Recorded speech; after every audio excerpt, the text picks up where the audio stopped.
Hello and welcome to the Club Development Scotland podcast, brought to you by Supporters Direct Scotland. I'm genuinely so excited for this week's interview, which is with Mick Livsey, Commercial Director of Oxford City. Much like our last couple of podcasts where we've had a sort of a running link between the guests on them, this week we also have a running link, which is last week you would have heard us speak to David Alexander from our Club Lotto. And we were made aware of Oxford City and Mick through their use of our Club Lotto, and were introduced via David. And we do touch upon their use of the lottery within the podcast. Mick has quite an incredible story to tell when it comes to what a community-focused club can do when it comes to commercial activity. In the podcast, we discuss the club's extensive work in the community, including the delivery of a refugee league, the provision of 300 free meals a day during lockdown, and becoming the first club to offer free attendance for children. So there's so much sort of nuggets of information and inspiration within this interview that I'm genuinely very excited to share it with you. So without further ado, here is Mick Livsey, Commercial Director of Oxford City. Good afternoon, Mick. Thank you very much for joining us on the podcast. Oxford City have got a really very incredible story, which I know that you've played a large part in and a very crucial role in. And so I know that your story and Oxford City's story will sometimes sort of interweave at times, I suspect. So if it's okay, I'd like to start with you personally and your own background, because your sort of involvement in football goes a long way back, and you used to be a coach yourself, didn't you? Yeah, I was. I was a coach myself. I was on the academy. I was a coach in the academy at Manchester City. I also worked for Adidas. I had a great time with Adidas, going around, doing the Predator stuff and going promoting that, staying in hotels and going to different cities and things. Yeah, no, it was good. So I've always had a passion for football, for sure. Great. Whereabouts were you sort of coaching? Where were some of the clubs in which you were involved with? As a coach, Manchester City, the biggest one without question. Accrington Stanley, Clitheroe, stuff like that. I did coaching at both of all of those clubs. I quickly realised that, no disrespect to anyone who's coaching, I wasn't going to be able to have the life that I wanted to lead by being a coach, an academy coach. You simply don't earn enough money, I'm afraid. So where did that take you when you made that sort of realisation? I decided that another passion of mine is writing and having fun. So I started off, I got a little column, and I used to write this little column, and I worked my way up. I ended up being the chief sports writer for a national newspaper for a decade. Fantastic. I worked at the sport newspaper, which was incredible. So many amazing memories. And then after the sport newspaper, I went and worked for Lord Eskiff. I was part of his senior management team, and learned so much from Alexander, from Lord. He saw so much passion for life. Famously had the Formula One team where James Hunt was his driver, and you listen to all those stories and sporting successes and the race course and everything like that. I've been so fortunate that I've led an amazing life, and I've only ever really done jobs that I've really enjoyed and loved. So I've never really ever felt like, oh my God, I've got to go to work today or anything. I've never had that feeling in my life, because that's just not what I ever wanted. So I never did it. Yeah. So that sort of started out, took you to Oxford City. I think in June 2019. Is that when you started with? Yeah, I've been here for about 2 years now. Yeah. What were the steps that sort of led to you taking up the position with Oxford City as commercial director? Quite strange one, really, is that I kind of, being open and honest, I would say that probably my soul was kind of damaged a little bit from the corporate world, where we were seeing, I was starting to feel like, where I just said then, I've never really, I started to not enjoy it as much, and I needed something. I needed a major challenge in my life. I needed something that people thought was impossible. I needed something that I could just really get involved in. And if you want me to be completely honest, I struck lucky, because Oxford City is owned by Paul Lyon and by Justin Merritt. I have a great relationship with those guys now, and we've done so much together. And listen, I might get a lot of the plaudits for what we've done commercially and things, but make no mistake about this, and this is vitally, vitally important. I won't be able to do that without the support of Paul and without Justin. You know, they've been so supportive and allowed me to be creative, allowed me to be innovative, allowed me to get on and do things the way that we want to do them. And it's only by having that relationship with those guys that this is possible. And I think, you know, we've actually, without putting too fine a point, I think we've shown the non-league world of football what is possible, what you can do, what is achievable. And every time when I look out the office window now and I see everything that we've done, it makes me incredibly proud. And you know, I don't really see that so much at so many other non-league grounds with everything that we've done. It's incredible. Yeah, so just paint a picture, because obviously this is a podcast focused on sport at all level in Scotland, but just paint a picture for us a little bit about the background for Oxford City and the kind of context that it lives within. Well, listen, I think it's quite a remarkable story. How Paul and Justin ended up getting involved in the club. It was owned by an American gentleman.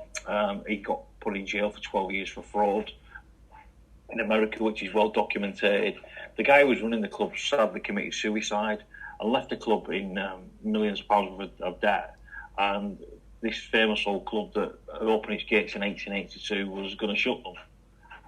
If it hadn't been for Paul and for Justin stepping in and literally saving the club, and it's really important to get that point across, because it would have been far easier for them to shut down the club and start again as a phoenix. But they chose not to, because you've got history. You know, we won the Amateur Cup in 1905.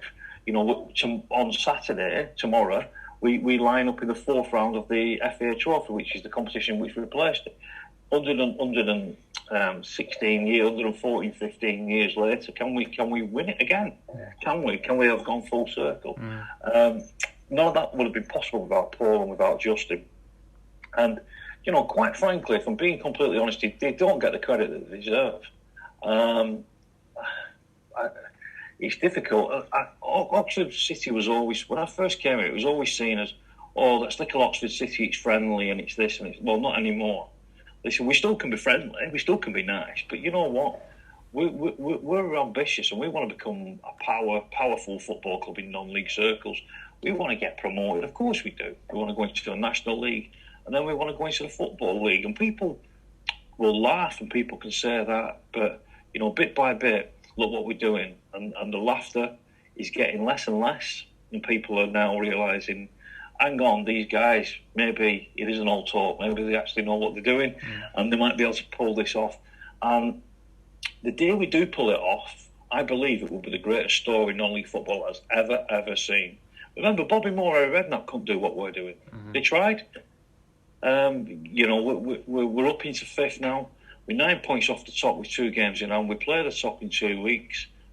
What a game that's going to be. You know,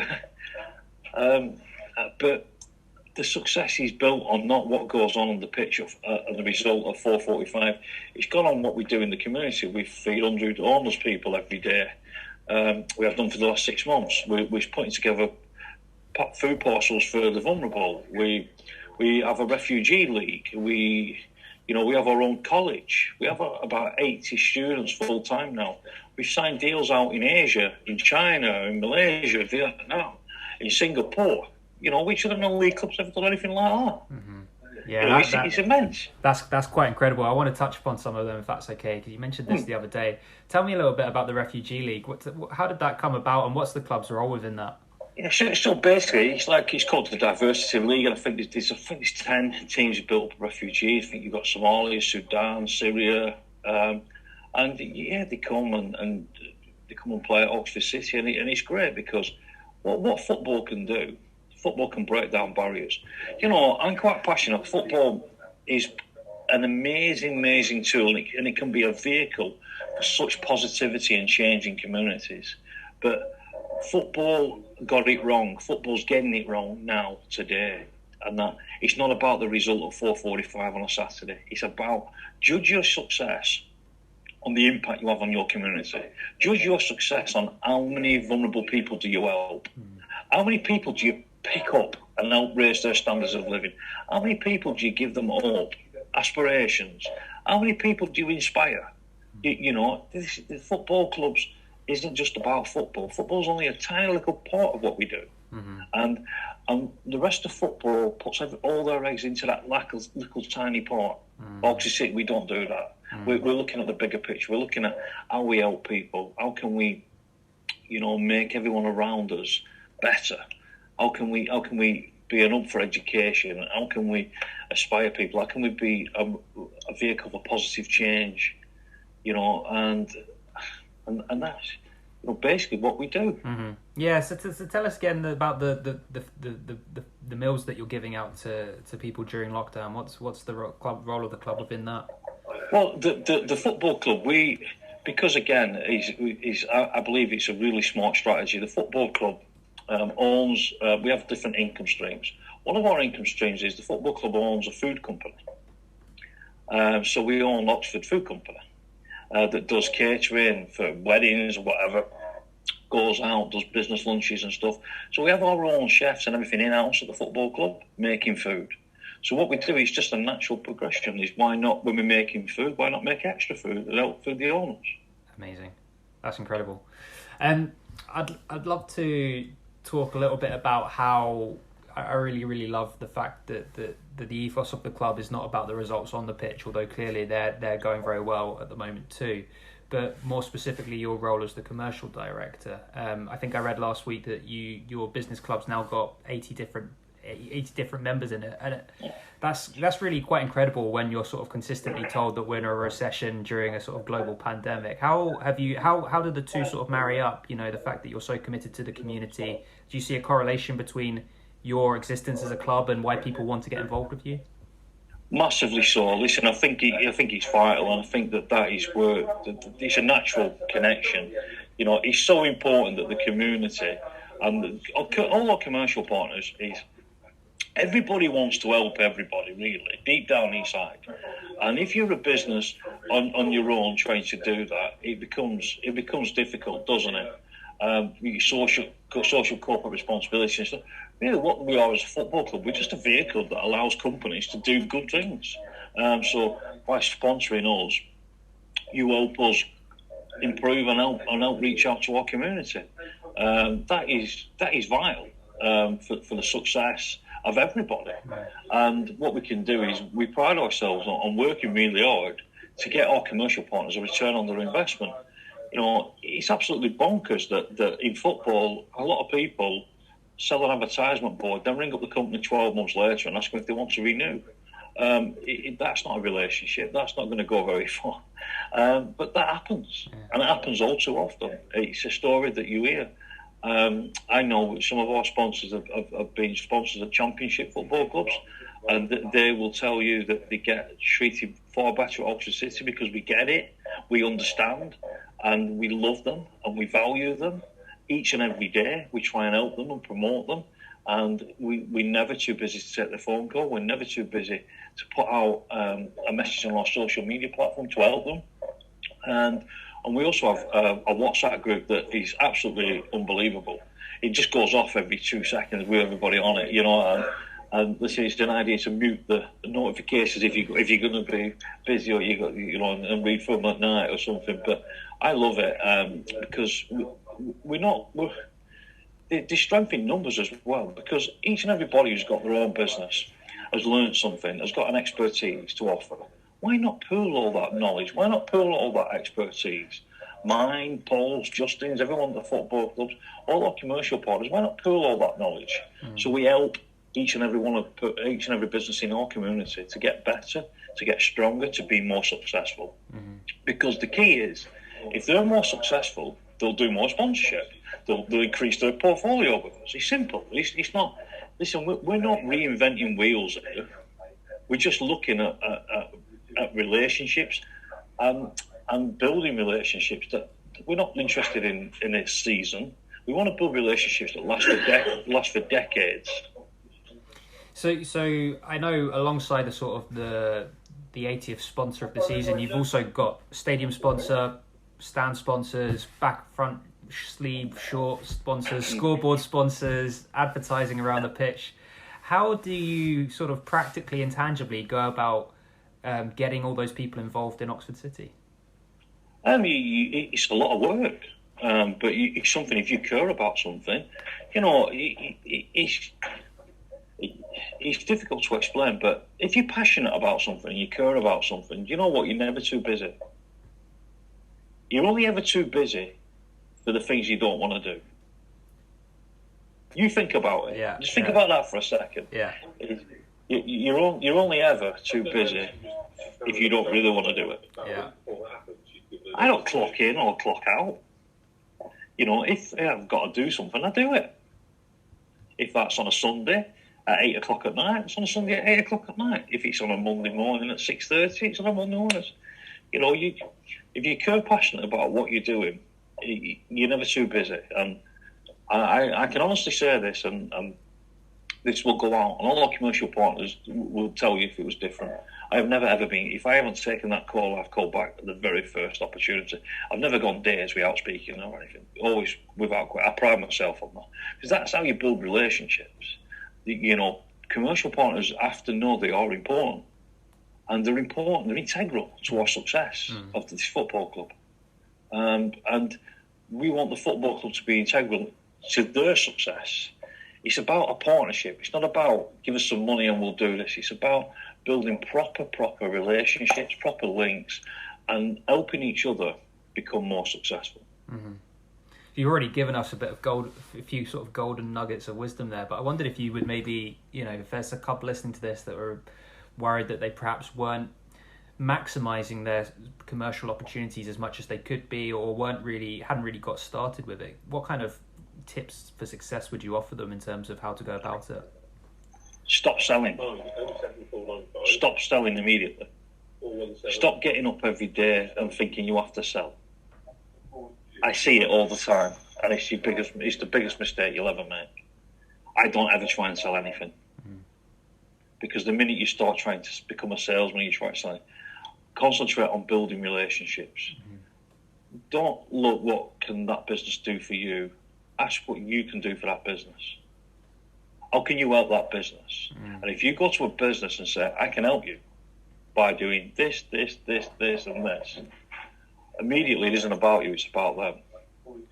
And then you strike up the link, and that's how you build relationships. You've got to help people. Make it about helping people, not about them helping you. Yeah.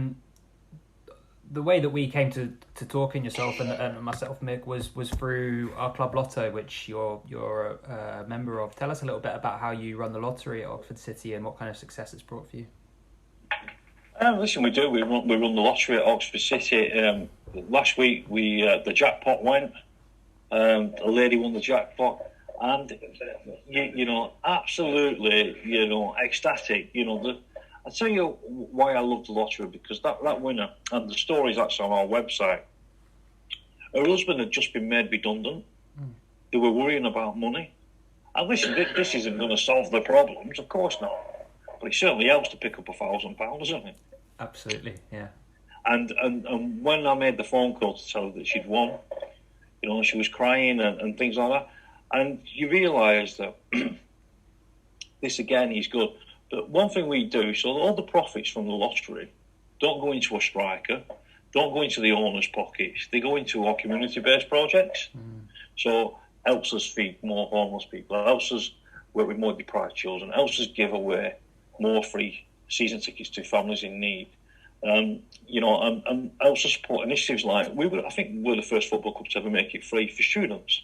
We made it free for under-16s. Not Man United, not Liverpool, not Arsenal that did that. It was us, little Oxford City.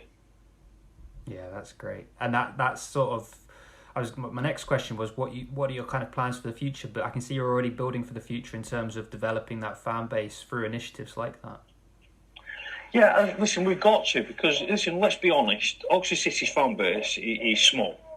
It was small, but that's only because it's been deprived and been left to go its own, losing the ground in the city centre and then being out of existence and then coming, all of them things have all played a part. And I'm very much, listen, we can look back and we can see 10,000 people waving blue and white scarves, cheering on Oxford City. I've seen the videos of it. It's amazing. Will we ever get to those days again?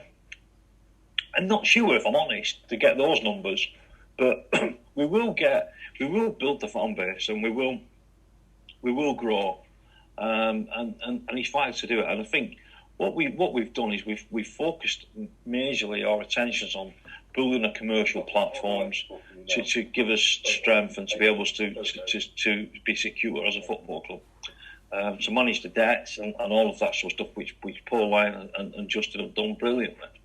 What we need to do now is concentrate and focus on how we build the fans base and how we get more people coming to cheer on Oxford City when crowds are allowed. At the minute, we have streaming platforms. What we did was we built, I believe, the best in class for non-league football in England. The Football League have a one-camera operation. We built a multi-camera streaming operation with our own production on site. We built a TV gantry above our stand, a proper one. And we do action replays and all that on our stream and commentary. So we have multi-cameramen with wide angle, short angle, every angle you can think of. We have a production guy sitting there, cutting, editing, doing the replays, putting together a proper show all the time, doing adverts and highlights from previous games, interviews, that sort of thing, and proper introduction analysis before the match. And we've done all of that because we believe that everything we try to do, why not try to be the best you can be? We could, it would have been much easier for us to go for a one-camera operation and a lot cheaper. But that is not the Oxford City way. One last question for you, which is, where do you see the future of the club? What do you see is in store for Oxford City? I've got to be careful because I've got to make sure that, because people will listen to this and then they take the mickey out of me and they say this and that. I've got broad shoulders, don't worry about that. I know what we've achieved during a pandemic. I'm scared to tell you what I think we will achieve out of the pandemic. In the pandemic, you touched on it before, we've got a stadium sponsor, we've got 4 stand sponsors, we've got back of shirt, front of shirt, sleeve, the short sponsors, under the 25 advertisement buzz around the pitch side. It's sold out. We're on crowd face and community pitches and netball pitches now, which they're starting to fill up. The business club, what we've done, and the streaming platform and all those initiatives, I'm frightened to tell you what I'm confident we will achieve, because I know what we've done. We've broken commercial records during a pandemic. And let's not forget, it's a pandemic and people struggled. It looks like we haven't struggled, but I think there's a lot that we can achieve. I think we take it to a listen, I think we outperform, and we're outperforming some football league clubs now. I think we really do something amazing. Okay, I said that was the last question, but actually I lied. I've got one last question for you, Mick, which is about Scottish football. Obviously, you're based down in Oxford in England. What are your perceptions of Scottish football, and what do you think perhaps clubs at a similar level to you in Scotland, so I'm thinking the sort of lower leagues of Scottish football, what are some of the tips that you might offer to them? Listen, my advice to any football club would be that I quite often go and sit in our boardroom. We've got loads of memorabilia and things like that. So, and our football club was formed in 1882, and I quite often sit there and look at the old pictures and stuff, and I use it as inspiration because I ask myself, why did they create this football club? And you've got to take it back to that. Before you start trying to address commercially, you've got to strip back all the layers and you've got to say, why was this football club formed? And it wasn't formed for TV, because TV didn't exist then. It wasn't formed for winning trophies or anything, because they didn't exist then, really. It was formed to be a community and to play a vital role within that community. Our slogan is at the heart of the community since 1882. And we live by that.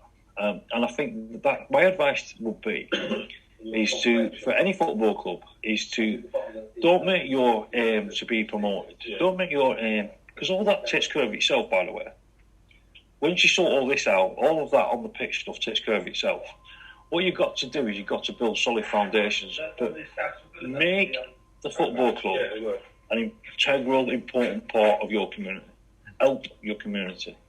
Help build links. Help deprived children. Help people that are in need. Make the football club an hub of positivity for the community. And if you do that, then you've been successful. Mm-hmm. Well, thank you so much for your time, Mick. I've thoroughly enjoyed that. I found that a fascinating interview, and I'm really very genuinely excited to see what lies in store for Oxford City in the future. Thank you very much. Listen, it's a pleasure to come on, and the very best of luck to everybody up in Scotland and all the clubs. And listen, reach out to me on LinkedIn if anyone's got anything any club out there that wanted to speak to me. And I don't know, just bang ideas around. Listen, I'm never ever too busy to help somebody else, and it'll always be a pleasure. Perfect. Thank you so much, Mick. I'm sure that'll be greatly appreciated. No problem. Thank you. Cheers. That was Mick Livsey, Commercial Director of Oxford City. A huge thanks for Mick for giving up his time to come onto the podcast and chat with us. As I said at the start, and probably during the interview, a huge amount of inspiration really to take away from that. And even just listening to the podcast, I was scribbling notes down.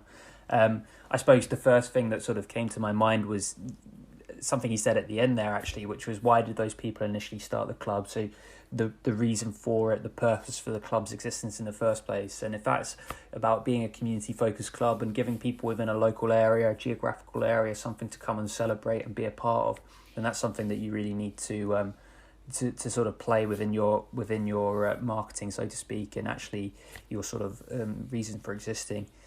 And something else that it was a quote you said was, don't judge your success by what happens at 4:45 on a Saturday afternoon. Judge your success on the impact that you have in your community. And I think that's a really wonderful thing that you can take away from it. And clearly Mick has been very successful in doing that and developing commercial success as well for the club, which then sort of creates a sort of virtuous circle, really, in which that business is driving more community activity and everyone wins, really. And, getting it right off the pitch is often very tricky, but clearly Mick and the team at Oxford City have succeeded in that.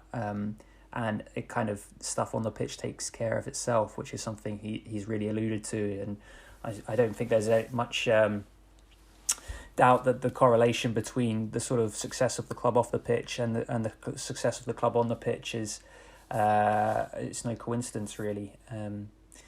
And finally, just something that, if you do get it right off the pitch and your club is doing something well within the community and people want to be associated with it, that's great, because that's something that you can control. You can control the amount of impact that you have in your community, and you can't control necessarily the results on it. So try to create something that you can influence in some way and that people want to be associated with, and then you don't have to worry about how the team's performing on a Saturday afternoon.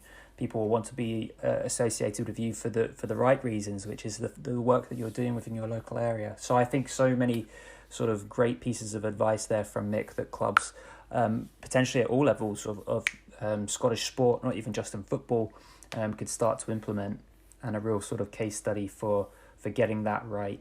So again, thank you to Mick.